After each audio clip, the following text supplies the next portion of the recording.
Жалал Абад шаарынын бийлиги чаржайыт отурукташкан борбордук бөлүгүн иретке келтирүү максаты менен заманба базар ачты. Мында 1000ге жакын соода түйүн жайгашып, жалпы аянты 3 гектарды түзөт. Жаңы базарга эл үйрөнүп, иш жакшы жүргөнгө чейин 4 айлык ижара акысы алынбайт. 30 жылдан бери соода сатык менен алектенип келген Бурайма Каримова да мындагы шарттарга соодагер катары ыраазы. Ар бир жерде жүрдүм.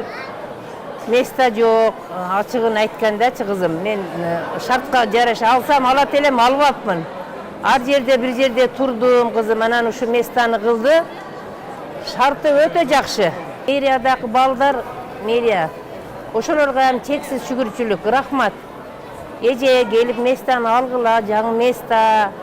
Эски базарчылаңар деп ээрчитип 3 ай мурун алып келген, алдык кызым. Жаңы муниципалдык базар Курманбек көчөсүндө жайгашкан. Мында азык-түлүктөн тартып, кийим-кече, ар кандай буюмдардын баарын табууга болот. Ар бир буюмдун өзүнүн катары болуп, башаламандык жаралбайт. Базарга барууда тургундарга ыңгайлуу болуусу үчүн 10го жакын маршруттук каттамдын багыты өзгөртүлгөн. Жалал Абадта бир эң чоң көзгө урунтуу бир базар ачылып атат да. Бұл базардың мындай өзгөчөлүгү деп айтканыбыз биринчи жолу мамлекеттик базар ачылып атат. Ага чейин мына 30 жылдан бери жалаң жеке менчик базарлар ачылып, ал мамлекетке бир тырмактын агындай болгон гана салык төлөп, мамлекетке эч пайда алып келген эмес. Мына бул базар мамлекеттик базар, бул жерде отурган адамдардан түшкөн салыктардын бардыгы бюджетке түшөт.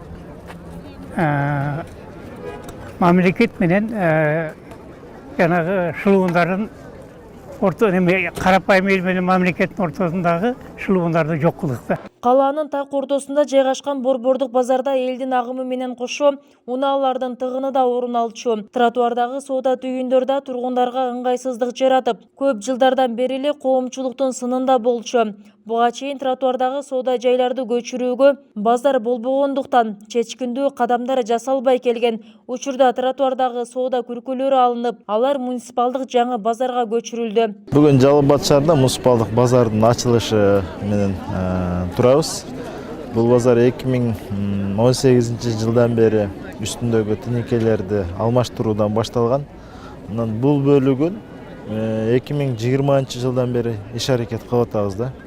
Ичинде кароосуз калып кеткен илгерки Союздун печкалары, бетонный печкалары бар эле да, ошонун баардыгын тазалоо иреттөө менен 2 жыл убакыт кетти да. Эми биз мунун ачылышы бизде эң негизги бюджетти толуктоо максаты да. Бюджетти толуп турса, биздин мектеп, садик, жолдор эл үчүн пайдаланууга бизде акча каражаты толук кандуу табылып калат эле. Базарды бул абалга келтирүү да оңой болгон жок. Курулуш иштерине шаар казынасынан 50 миллион сомдой каралган. Учурда шаарда ар кандай багыттагы 10 базар бар. Алардын бирөөсү гана муниципалдык болсо, калгандары жеке менчик. Акыркы 3-4 жыл аралыгында борбордук базарда 2 ирет өрт чыгып, сатуучулар 100 миллион сомдон ашуун чыгымга кириптер болгон. Шаар казынасына жыл сайын базарлардан салык иретинде 17 миллион сомго жакын каражат түшөт. Ал эми бул жаңы базардан мэрия бир жылда 45 миллион сомдой киреше табуусу күтүлөт. Бүбүсара Орозалиева, Шерзат Эгембердиев, 7 канал, Жалал Абад.